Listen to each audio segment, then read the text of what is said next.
Olá, olá, sejam todos bem-vindos. Olá, olá, bom dia, boa tarde, boa noite. Começando mais um culto no lar dessa semana. O dia mudou, né? O clima. Tava um sol, agora chovendo, bacana, eu gosto de chuva. Entrei faltando um minutinho.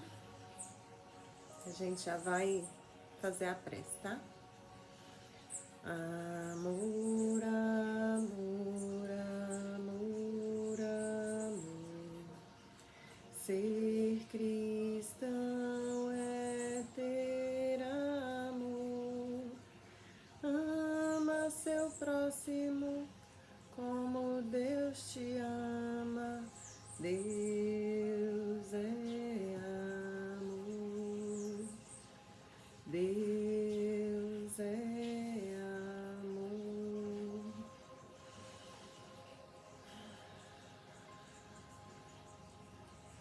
Começando mais um culto no lar de hoje, elevando nosso pensamento aos nossos amigos, mestres espirituais, abraçando o planeta com muito amor, carinho e gratidão. Fazemos agora uma pausa para estudar e ampliar as nossas mentes, aprendendo a alimentar as nossas almas, suprindo os nossos corações de paz, de equilíbrio, de compaixão. Que a sua paz e o seu amor, Mestre, esteja sempre em nossos corações, nos guiando, nos iluminando, na certeza de que a luz do amor ao próximo é o único caminho. Que possamos amar o próximo como a nós mesmos e que possamos aprender a nos amar verdadeiramente, enxergar as nossas imperfeições, assim como buscamos enxergar as nossas perfeições que ainda nem existem. Que a sua luz e a sua paz possam ampliar os nossos horizontes, para que possamos acessar com mais facilidade a nossa humildade, a nossa verdade e a nossa integridade. Gratidão, Mestre, pela oportunidade do amor. E que assim seja. Que assim seja. Vamos lá? Evangelho segundo o Espiritismo. Nós estamos em desprendimento dos bens eternos. Pouco a mais da metade do livro, no capítulo 16.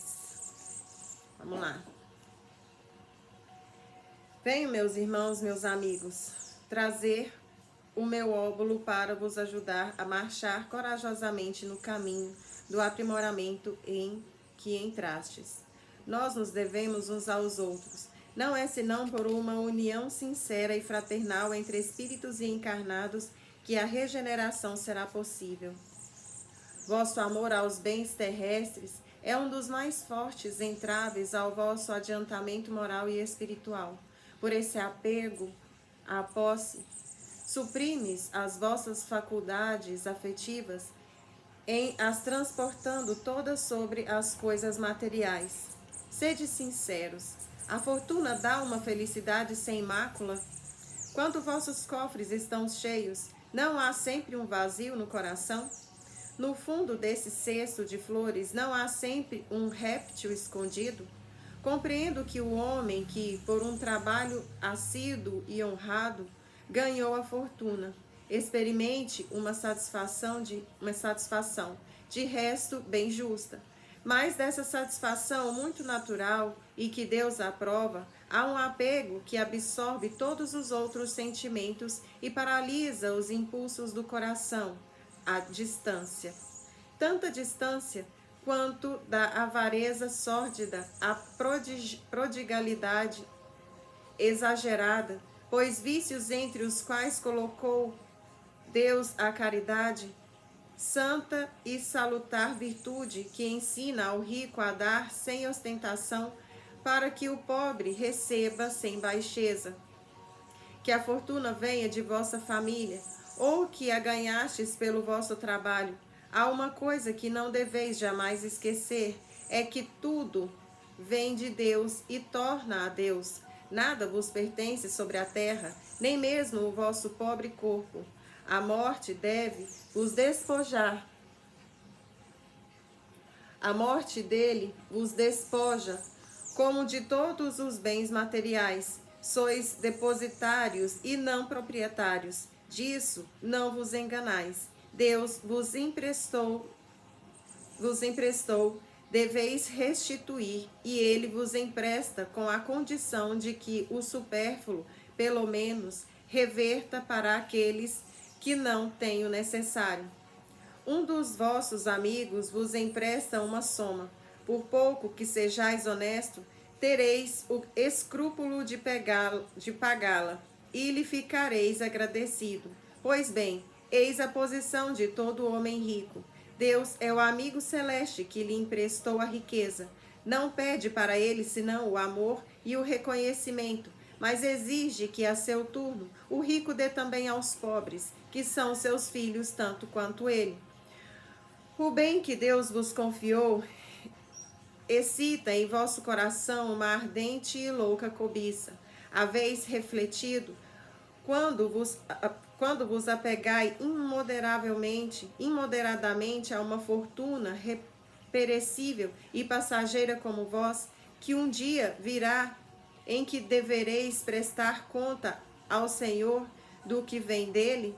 Esqueceis que pela riqueza estáis vestidos do caráter sagrado de ministro da caridade na terra, para dela serdes os dispensadores inteligentes? Que sois, pois, quando usais em vosso único proveito daquilo que vos foi confiado, senão depositários infiéis, que resulta desse esquecimento voluntário de vossos deveres? A morte inflexível, inexorável, vem rasgar o véu sob o qual vos escondeis e vos força a prestar contas ao amigo que vos ajuda e que nesse momento se reveste para vós com a toga de juiz. Deixa eu ver o que, porque é bem comprido. Não sei se eu vou fazer tudo hoje, não. Vamos só até aqui, que já deu pra gente entender. Essa passagem vem falar pra gente que as pessoas que tiveram durante a vida uma facilidade financeira, elas carregam na sua aura a função de ministros da fortuna sobre a crosta da terra. O que é isso, Tiane? Ministros da fortuna? Pessoas que vieram com a confiança dos seus amigos espirituais para administrar a sua fortuna e auxiliar aqueles que mais precisam. Porque como nós estudamos já aqui para trás, a fortuna nada mais é que uma prova, né? É uma prova que você pede para estar passando, porque com certeza já passou pela prova da fortuna e falhou, né? E aí veio, viveu na miséria, passou aperto, desencarnou e vai reencarnar de novo, e aí pede para passar pela a prova da fortuna. Não, eu vou de novo numa família favorecida para ver se eu conseguir agora conter a minha paixão pelos bens materiais. Então, com certeza, principalmente nesse período de provas que a gente está vivendo aí, de transformações do planeta, quem carrega a fortuna, né, não é um privilégio, é uma obrigação, é uma prova. Talvez seja até a sua última prova. Oi, seja bem-vindo, Daniel. Por que a sua última prova? Cara, porque tá tudo se transformando, tá tudo mudando. Isso quer dizer que, se você não passar nessa, provavelmente aqui nesse planeta você não vai ter oportunidade de fazer essa prova de novo. Não vai ter recuperação, tá? Então, é o que o Evangelho vai trazer pra gente hoje. A fortuna é um privilégio? Não, é uma responsabilidade, né? Você veio com uma responsabilidade para ver se você melhorou mediante a um erro que você já cometeu. Ah, eu não acredito. O problema é seu. O Evangelho é que tá falando. Lá na frente você vai ver se é verdade ou não. Beleza? Vamos lá? Livro dos Espíritos. Nós estamos no livro 3, capítulo 5, questão de número 713, gozo dos bens terrestres. Questão de número 713. Os gozos têm limites traçados pela natureza? E os espíritos responderam: sim, para vos indicar o limite do necessário, mas pelos vossos excessos chegais à saciedade e vos punis vós mesmos. Ou seja, como a gente não tem, né, senso, a gente quer sempre mais, sempre mais, sempre mais. Quando chega no limite que a natureza impôs pra gente, aquela fortuna dali pra frente, ela começa a fazer mais mal do que bem, né? Que é aquilo que a gente conversou no culto passado. Tem muita gente que, se tivesse muito dinheiro, o que fazia? Levava a si mesmo de arrasta, porque não tem estrutura, aí ia cair no vício, na discórdia, ia desconfiar de todo mundo, ia querer brigar com todo mundo, né? Ia querer ser melhor que todo mundo, passar por cima de todo mundo. Então, melhor que não tenha fortuna, porque não tem estrutura para isso. Pergunta de número 714. Que pensar do homem que procura nos excessos de todos os gêneros um refinamento de seus prazeres? E os espíritos responderam: pobre natureza que é preciso lastimar e não almejar, porque ele está bem próximo da morte. Da morte física ou da morte moral? Perguntou de novo Allan Kardec, na mesma questão para os espíritos. E os espíritos responderam: de uma e de outra, e fizeram uma nota. O homem que procura nos excessos de todo o gênero um refinamento dos prazeres coloca-se abaixo do animal, porque o animal sabe se deter na satisfação da necessidade. Ele abdica da razão que Deus lhe deu por guia, e quanto maiores seus excessos, mais dá à natureza animal império sobre sua natureza espiritual.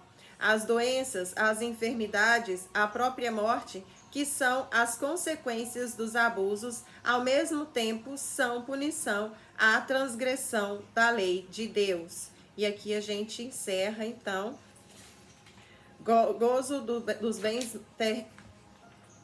terrenos. E vamos começar necessário e supérfluo. Aqui, gente, vem falar que frequentemente, por causa dos abusos, do excesso, né, da ausência de equilíbrio, a gente excede o limite. E eu acho interessante isso, porque ele fala aqui, ó, as doenças, as enfermidades, a própria morte, que são as consequências dos abusos. Vamos supor que você já nasceu para passar por essa prova da fortuna por 2 vezes. Você já veio rico, dono de um império, estragou sua vida, estragou a vida de um monte de gente. Aí desencarnou, viu a meleca que tinha feito, voltou, viveu na miséria, deu certo, foi massa. Você conseguiu vencer esse processo. Ah, não, mas agora eu quero ir com a fortuna de novo, para ver se agora eu consigo, né, me firmar de forma equilibrada. Aí você vem. Aí chega aqui, a espiritualidade vê que você está desandando tudo de novo.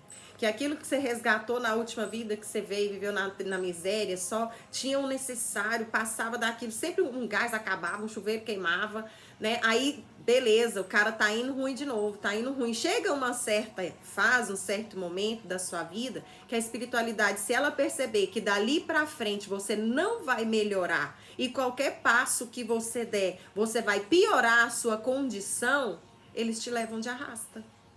Sabia? Você não fica, não. E ó, te desliga assim, num piscar de dedo. Por isso que tem tanta morte trágica, tanta gente descontrolada quando chega nesse âmbito da fortuna. Porque se chegar num ponto em que seu espírito, a sua condição moral vai ficar pior do que quando você nasceu, não tem necessidade de você estar aqui. A espiritualidade não vai deixar você piorar a sua situação para depois você ter que correr atrás de novo.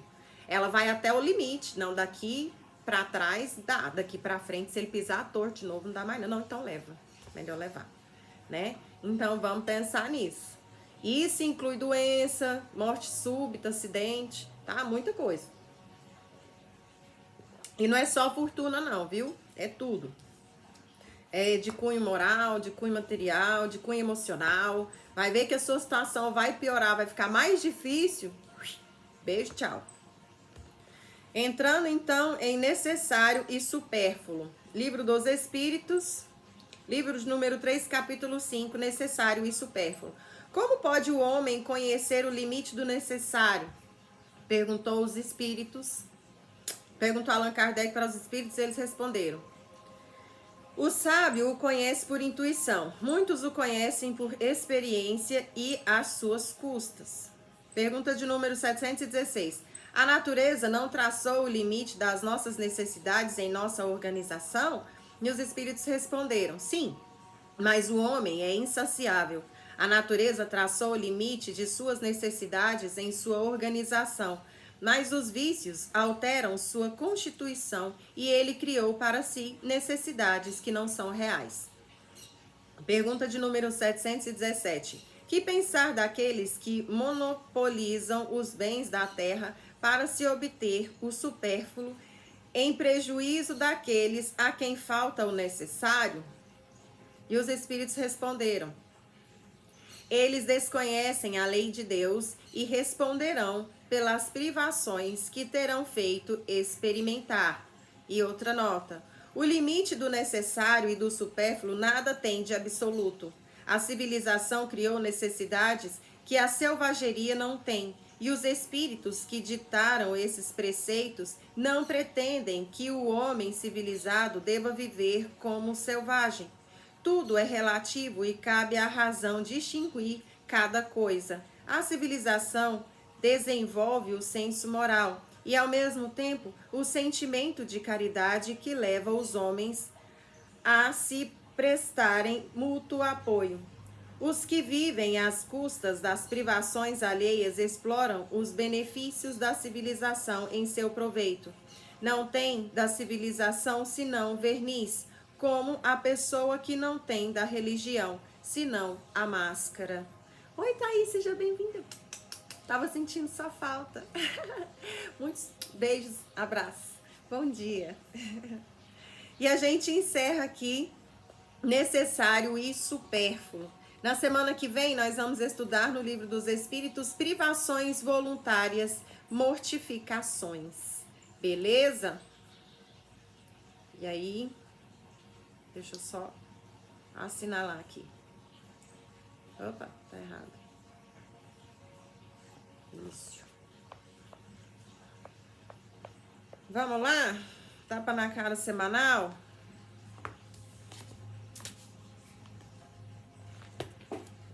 Tapa na cara semanal. Hoje tô super didática, né, gente? Tô falando pouco, né? Tô com o coração ferido. Não gosto de falar quando estou com o coração ferido para não ferir. Dificuldades. Será que é pra mim esse tapa na cara? Eu não posso falar nada que eu ia pá, um tapão, né? Vamos lá.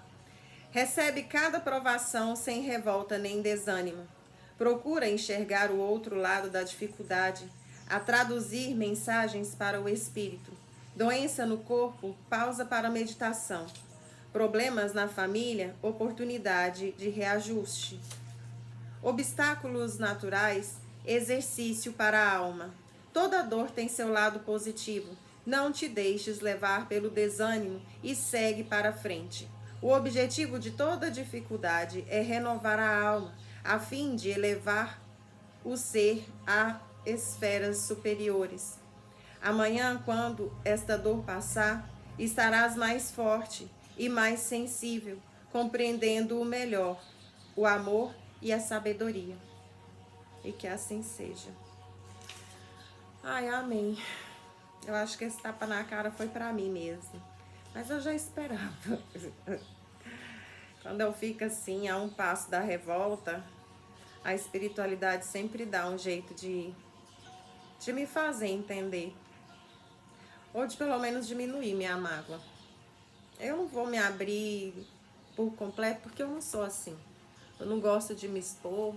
As pessoas que me conhecem sabem, eu não sou de foto, de filmar meu cotidiano, minha vida, minhas viagens. Muito raramente. Mas eu me sinto muito magoada quando as pessoas esperam de mim algo que eu não tenho obrigação de oferecer.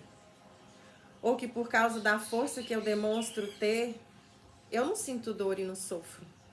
Que eu não tenha insegurança, que eu não chore, que eu não queira simplesmente largar tudo e ir embora, que eu não canse, que eu não queira algo diferente ou algo novo, só porque eu sempre estou sorrindo, eu sempre me faço forte, ou eu simplesmente dou suporte, acudo todo mundo para depois entrar para dentro do meu banheiro e chorar e pôr para fora as minhas dores. Eu sempre tive muita dificuldade em ser eu mesma, porque quando eu me expunha, as pessoas se incomodavam com a minha capacidade, eu sempre tinha que pisar no freio para não passar ou constranger os outros pela distância que eu conseguia percorrer. E quando eu diminuía a minha passada, as pessoas me passavam e me largavam para trás. Então isso é uma coisa que eu não faço mais.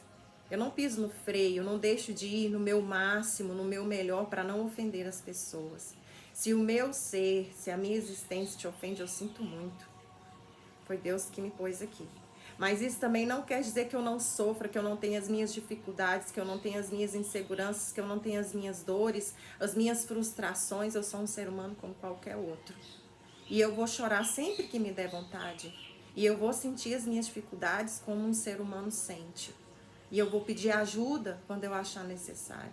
E eu não vou me sentir menor por isso. Então é por isso que eu tô magoada. Ou eu tenho que pisar no freio para agradar, porque o meu potencial vai muito longe, ou eu não posso sentir dor. Eu não posso chorar, eu não posso sofrer. Nunca espere de mim o que você acha que eu sou. Eu sempre vou ser o que eu realmente sou. E nunca mais vou pisar no freio por ninguém. Não passo por cima de ninguém. Quem me conhece sabe disso. Mas também não vou deixar de mostrar o meu potencial só porque alguém vai se ofender. Não. E se eu sentir, eu vou chorar. Porque eu posso, eu sou um ser humano. Fracasso, erro, tenho frustrações como todo mundo. E isso não me envergonha, muito pelo contrário. Isso me satisfaz. Porque toda vez que eu fracasso e que eu erro, eu aprendo. E da próxima vez eu já sei como fazer.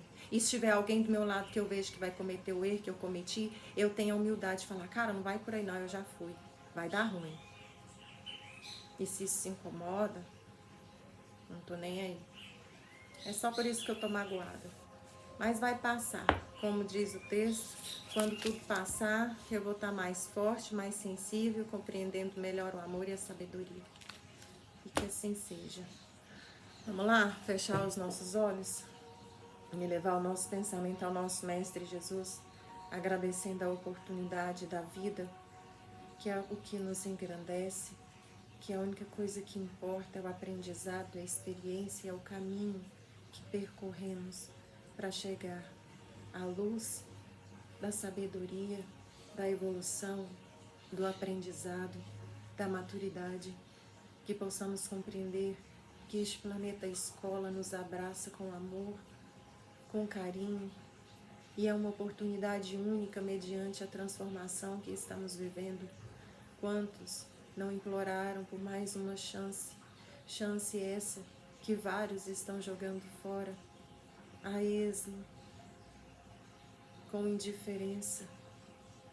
Que possamos ter consciência da realidade que vivemos, que possamos olhar ao redor com humildade e compaixão e respeitar o espaço, o limite, a dor e a capacidade de cada um, na certeza de que o tempo de cada um é diferente, o caminho de cada um é diferente, as dores e as vitórias também serão diferentes, e que possamos amar o diferente, que é o que move a engrenagem e nos faz andar, nos mover para a frente.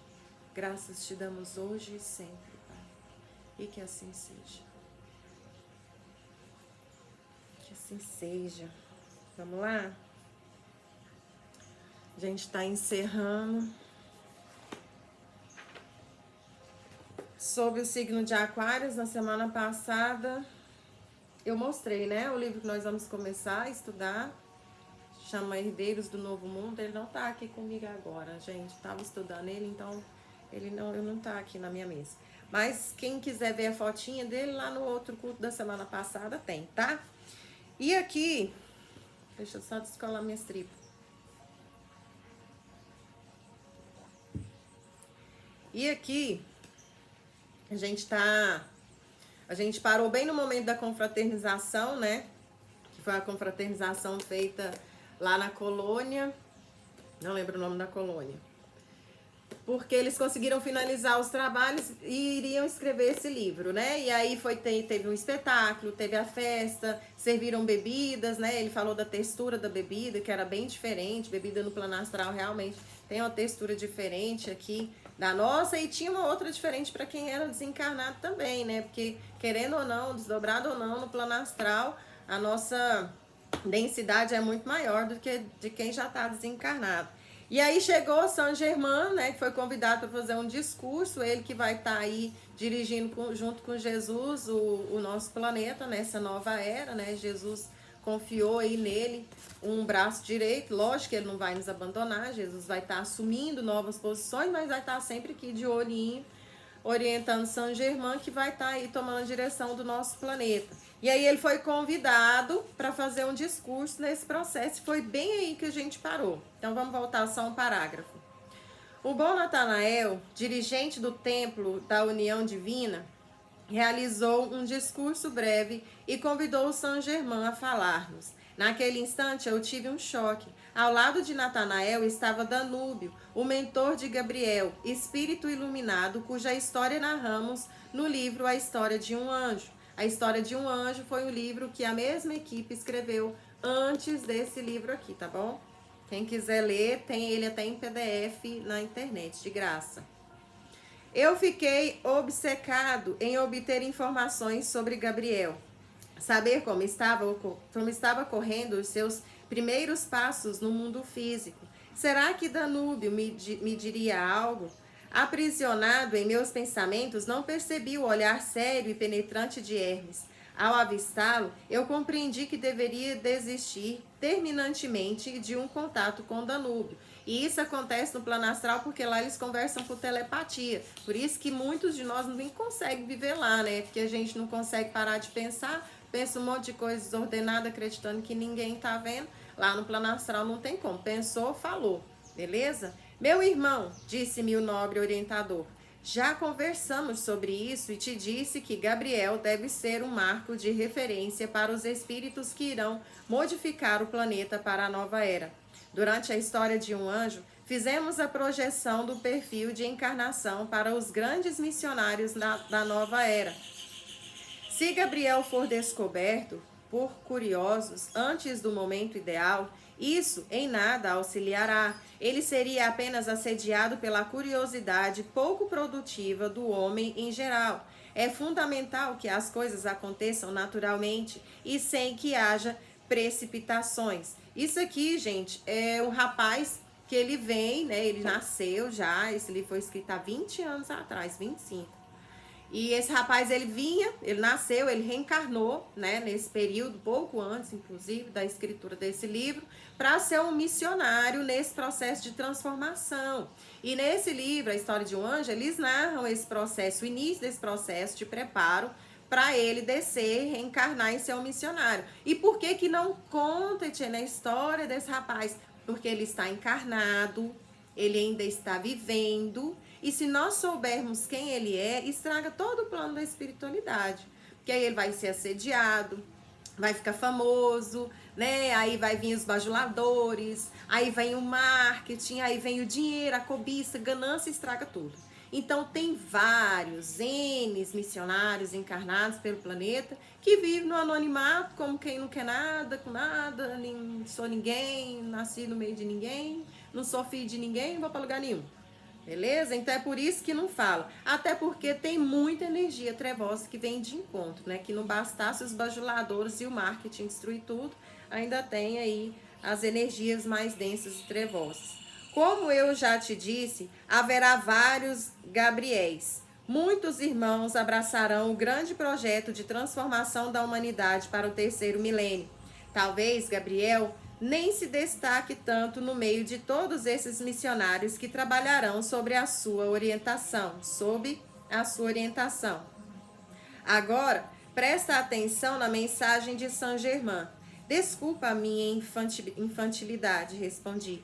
O generoso amigo apenas sorriu e apontou com o indicador para o altar. Saint Germain apresentava-se nesta noite com uma túnica sacerdotal branca de rara beleza. Ó, lá vem meus amigos. Bom que eu vou beber uma água aqui.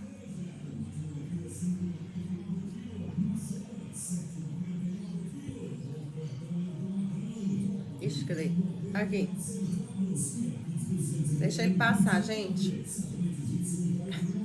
Hoje eu tô bem, né? Falei pouco. Tem muito tempo ainda. Saint Germain apresentava-se nesta noite com uma túnica sacerdotal branca de rara beleza. Seus cabelos são castanho avermelhados, curtos e lisos, assim como a barba, que aparenta ser muito parecida com a de Jesus, sendo que o bigode de Saint Germain é levemente comprido, ao contrário do Rabi da Galileia. Ele possui um porte elegante, típico de espíritos iluminados que souberam utilizar-se do corpo como um instrumento de evolução espiritual e não como um poço de desejos. O regente da era de Aquários, com a sua voz calma e harmoniosa, disse-nos: Meus queridos irmãos, eu estou imensamente feliz em estar aqui reunido convosco neste berço das mais nobres conquistas na evolução de nossa humanidade, que é esta iluminada cidade. Eu conto com a colaboração de todos para juntos trabalharmos na transformação da Terra em um mundo de regeneração e avanço espiritual. É com este intuito que trabalhei durante os últimos séculos, preparando-me para assumir o posto que o Cristo havia me designado desde a construção deste mundo. Agora, estagio com Jesus, o maior dos avatares, para assumir essa importante responsabilidade. O trabalho será muito mais fácil do que o realizado por Jesus, porque a obra realizada pelo anjo do amor ficará gravada na história de nossa humanidade por toda a eternidade. Ele, soberanamente bom e justo, acendeu em nossos espíritos a chama do amor, que é a virtude fundamental para ingressarmos no novo ciclo de evolução que está se iniciando na Terra. Sem esta profunda transformação que Jesus realizou na face do nosso planeta, não seria possível iniciarmos o trabalho da era de Aquários. Ó Mestre Jesus, 1000 vezes sejas louvado pelos teus irmãos que aqui reconhecem a tua obra e agradecem por todo o amor que nos doaste. Todos disseram a uma só voz, que assim seja. O Senhor do raio violeta, envolvido em luz, continuou. Esperamos contar com o apoio deste grande irmão, que a cada dia torna-se mais iluminado e mais amado por todos que compreendem a sua obra e a sua luz, que durante todo o período de transformação e também após, quando ele dedicar-se ao grande trabalho que o aguarda nas altas esferas da terra, possamos receber a sua poderosa energia em nossos corações, impulsionando-nos para as ideias nobres. Saint Germain sorriu e, alisando a sua barba, prosseguiu. Hoje estamos aqui para uma cerimônia que muito me alegra. A despedida de irmãos que irão ingressar na carne com o objetivo de semear o terreno para um mundo mais feliz. Estes abnegados irmãos partirão nessa noite para as suas descidas vibratórias. Eles guardarão as suas asas de anjos para habitarem o corpo físico e disseminar no mundo material o ideal da nova era. Que eles possam trabalhar pelo amor, pelo respeito aos seus semelhantes e à natureza. Que eles consigam demonstrar aos homens que a morte representa apenas a desagregação do corpo e, portanto, vivemos eternamente. E seguindo o plano de evolução da Terra, que eles possam desenvolver a ciência em todos os seus aspectos, provando aos homens que os milagres e as grandes realizações são operados através da precisa aplicação das leis universais. Assim, a ciência aplicada libertará a Terra das misérias humanas. O homem crístico, aliado à tecnologia, promoverá o desenvolvimento conjunto de toda a humanidade, libertando a Terra definitivamente de seu passado de desigualdades sociais que possuía a finalidade de corrigir os erros dos homens através da lei de karma. Ao final do período da transição planetária, o cenário da Terra começará a apresentar os primeiros sinais de suas modificações e o homem terá a certeza de que algo de muito especial estará ocorrendo em todo o planeta, que é o que a gente está vivendo agora. E isso fará crer ao homem que é possível vivermos em um mundo melhor e mais humano. Saint-Germain aproximou-se dos missionários e abraçou-os um por um, falando-lhes ao ouvido palavras de otimismo. Logo após disse: que o raio violeta desça sobre as nossas cabeças, realizando a transmutação de nossos sentimentos, pensamentos e ações. Estes nossos irmãos descerão à terra com essa missão: transformar definitivamente a face de nossa humanidade, do ódio para o amor, do pessimismo ao otimismo, da dor para a alegria. Que a humanidade, nessa nova era, descubra finalmente a fantástica alquimia do amor. Todos aplaudiram as suas últimas palavras, enquanto Saint-Germain descia do altar, que se desfez instantaneamente, pois já havia atendido ao seu objetivo. Uma longa fila para cumprimentar e trocar algumas palavras com o ilustre orador se formou. Cristal e Gaidin foram na frente. Nós fomos depois. Eu estava nervoso. O que eu diria? O que perguntaria? A fila andava enquanto Hermes e Chaim conversavam despreocupados. Logo Cristal e Gaidin aproximaram-se e palestraram, animados, com o nobre orientador. Gaidin parecia possuir grande intimidade com Saint-Germain. Hermes então me disse: o nosso pequeno amigo não demonstra por sua timidez, mas é mestre no estudo dos elementais e das essências astrais. Há muito tempo, Gaidin trabalha sob a orientação de Saint-Germain, que sempre foi um profundo estudioso dos elementos da natureza. Tá vendo que até o regente do nosso planeta agora vai ter uma conexão maior com a natureza? Tomara que dê certo, que a gente possa recuperar, né? Continuar vivendo. A fila andou rapidamente. O regente da nova era demorava-se mais um contato com os encarnados em desdobramento como eu. Quem sabe ele procurava gravar com mais intensidade os seus ensinamentos em nossas almas para difundir na natureza os novos conceitos para a era de Aquários. E a gente vai parar aqui, ainda tem um prazo, mas vai ficar muito cansativa a leitura e eu não quero engolir o livro assim com vocês, não. Eu quero que vocês reflitam um pouco sobre o que Saint-Germain falou, né, sobre a mudança, a transformação e as pessoas que nasceram para poder fazer o trabalho de transformação do planeta, que vieram para semear a transformação, a mudança, novas ideias, novos valores. Ah, Etienne, por que eu tenho que pensar nisso? Quem disse que você não é um deles? Existem muitas almas que nasceram com esse objetivo e ainda não despertaram. Existem muitas, centenas de milhares de espíritos que vieram para atuar na transformação do planeta e não têm essa consciência. Porque quando entra na matéria, quando pega o código genético do corpo físico, vamos pôr 99,9% da sua mente, ela é apagada, é colocado um véu nas suas memórias. E aí o que te faz atuar? Então, Etienne, como é que eu vou saber? Uai, eu nem sabia, eu nasci e me fizeram esquecer tudo. O seu coração diz. O seu coração diz. Eu tiro base por mim. Eu fugi a minha vida inteira. Eu demorei quase 40 anos para entender o meu processo. E é por isso que eu fiz aquele discurso lá atrás. Eu não piso no freio por ninguém mais. Eu demorei tempo demais para entender, para me aceitar deslocada, estranha, diferente como eu sou. Para me amar deslocada, estranha, diferente como eu sou.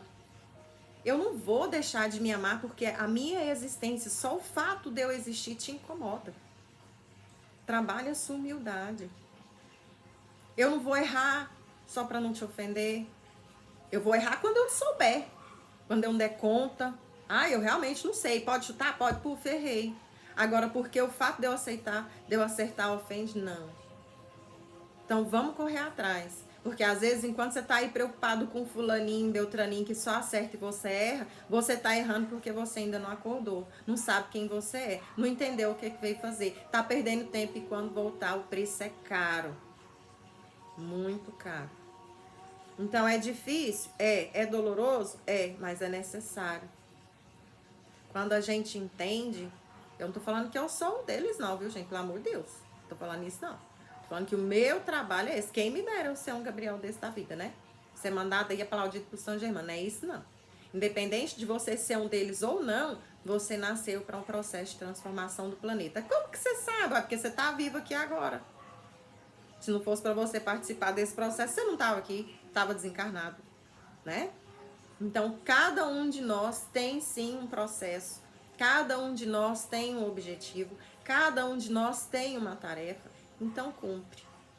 Eu vou cumprir a minha sim. Todas as vezes que eu tentei fugir, eu me dei mal. Todas as vezes que eu fui por um caminho e acreditei onde eu não deveria, em quem eu não deveria, eu me dei mal. E agora que eu comecei a entender que eu testei, que eu tô indo, que eu tô caminhando, que o trem tá funcionando, eu não vou parar. Tá dando certo pra mim. Tá dando certo para as pessoas que me cercam. Meu coração hoje ele é tranquilo. Gente, eu posso dizer que tem o que 1 ano que eu vivo com o coração tranquilo, sem ansiedade, sem desespero, sem crise de ansiedade, sem nervo, sem nada.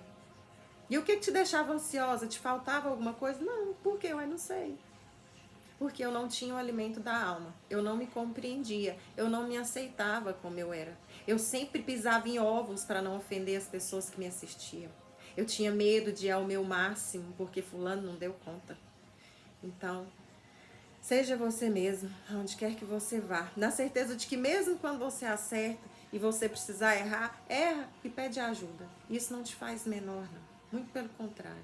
São poucos que têm essa coragem de falar, caraca, errei, me ajuda, você me ensina, você dá conta? São poucos que têm essa força. Beleza? Beijo no coração de vocês. Desculpa aí, hoje eu tô xoxa. Desculpa a minha xoxixe. Mas é porque realmente tem dia que a gente não tá legal. E a gente vê, ouve, sente coisas que machucam. Principalmente quando vem de pessoas que você achava que já tinham uma visão mais ampla, né? Uma evolução maior. Um beijo. Até semana que vem. Tchau, tchau. Obrigada, gente.